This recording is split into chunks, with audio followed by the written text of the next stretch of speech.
Doctor Bazán, ¿cómo está? Muy buenos días. Muy buenos días a usted y a toda su audiencia. Bueno, el primer tema que quería tratar con usted, y ojalá que no se nos escape el día con eso o la hora del programa, es el tema de la mentira. Estamos prácticamente familiarizados en la mayor parte de nuestro país con el tema de la mentira, y yo me preguntaba en el camino al canal, ya cuando sabía que tenía que entrevistarlo, si hay niveles de mentira o sencillamente la mentira es una. Bueno, la mentira es una, no decir la verdad. Lo que sucede es que nosotros hemos utilizado la mentira como una forma natural de esconder las cosas. Y a veces una mentira, como la llamamos los católicos, los cristianos en general, puede ser piadosa en el sentido de ocultarle a uno una desgracia que en lugar de favorecerlo, lo perjudica más. Sin embargo, la mentira es imperdonable cuando estamos hablando de los destinos de la nación. La mentira es imperdonable cuando estamos hablando de los políticos, de aquellos que participamos en la actividad social y no decimos la verdad y llevamos a la gente por caminos equivocados. Un líder, cuando guía a su pueblo, no puede mentir. Pero en ese... Una autoridad, cuando da el ejemplo de cómo debe gobernar, no puede mentir. Sí. En ese contexto, doctor Bazán, los peruanos entonces, a partir de eso, somos permisivos. Le digo porque los políticos se nos han portado mal, a los peruanos nos han engañado, nos han timado, etcétera, y finalmente los hemos vuelto a elegir. No le estoy hablando incluso de lo que ya pasó, sino actualmente tenemos esa permisividad tal con la mentira, y quizás sea porque la gente también siente que miente, o ¿cómo podríamos explicarlo?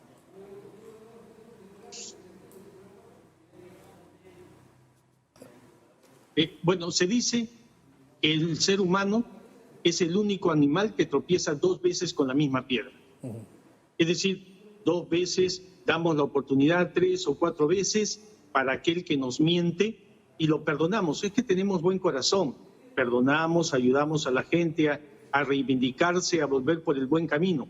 Pero eso está bien que hagamos dentro de nuestra vida cotidiana, ayudamos. Pero cuando se trata del beneficio público, de la autoridad que debe gobernar, se trata de la vida de todos los peruanos, ahí simplemente la mentira es intolerable.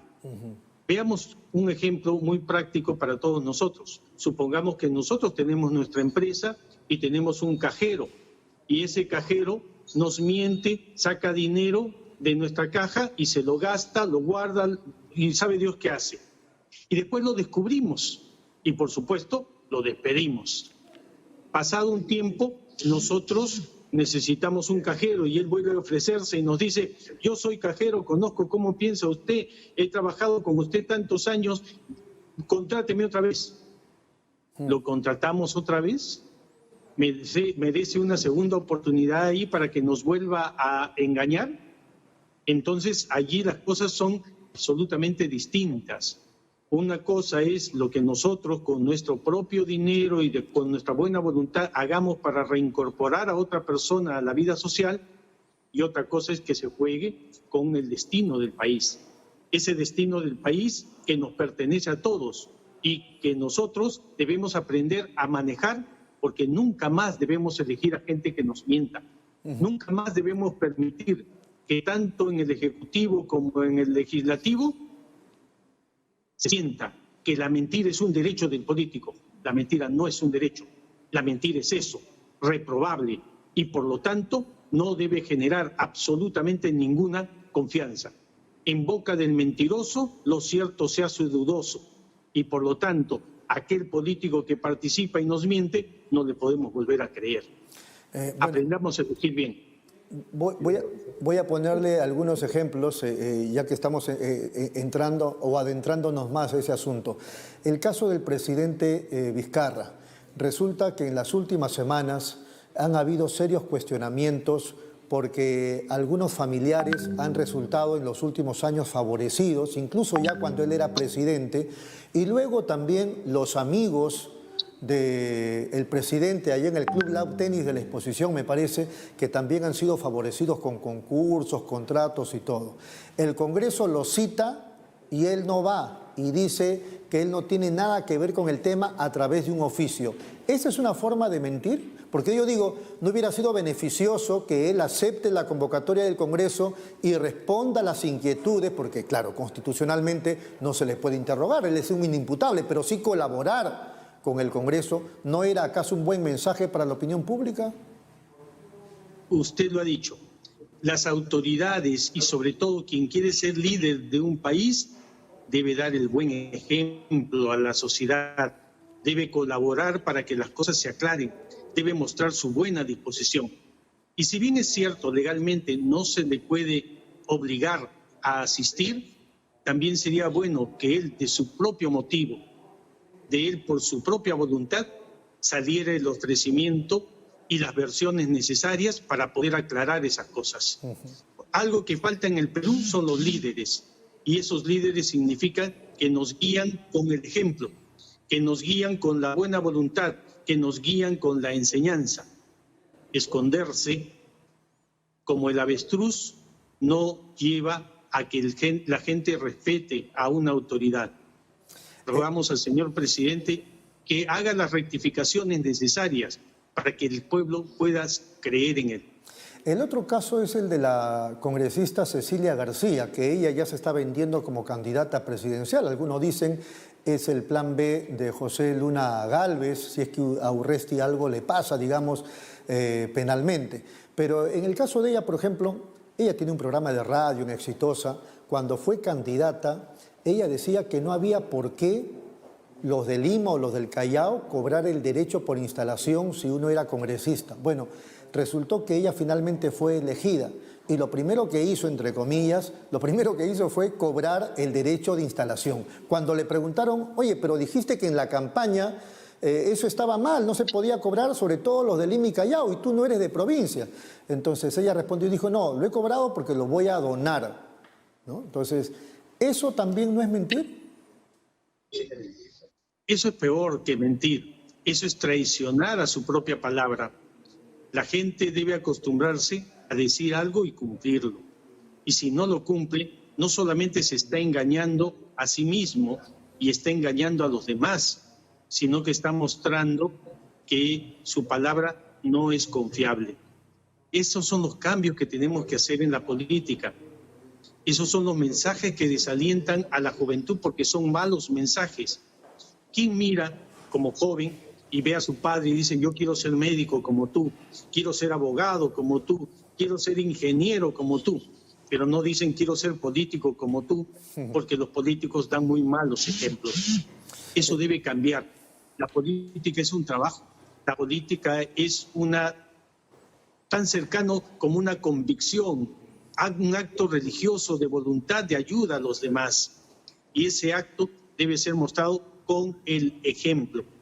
No hay otra forma. Yo no le puedo decir a alguien, haz lo que yo te digo, y no doy ejemplo con lo que yo hago. Esa es una muy mala costumbre que ningún país que quiera ser grande puede darse el lujo de mantener. Sus gobernantes, sus autoridades, sus líderes, tanto en la iglesia como en cualquier otra profesión, deben dar el ejemplo y las muestras, sobre todo los políticos que están cambiando, que esas cosas ya no van a ser de la misma manera de aquí en adelante. El Perú cambiará cuando sus hombres cambien, cuando sus ejemplos cambien, cuando las cosas querramos hacerlas diciendo siempre la verdad y mostrando con el ejemplo. Muy bien, le voy a contar, ya para terminar este tema, le voy a contar otro ejemplo que también lo comenté más temprano y es sobre algunos excongresistas que perciben entre 5.000, 6.000, 8.000 o 9.000 o más de 10.000 soles de pensión porque estuvieron 5 años en el Congreso, de repente en algunos casos un poco más, frente a una señora que también está en la ONP y que recibe mensualmente 3 soles. Entonces, ¿eso es mentira? Eso no es mentira, eso es, digamos, el derecho de ellos. Lo que me molesta, me irrita a mí, es que estamos hablando del dinero de todos nosotros. Sí, y un dinero mal repartido.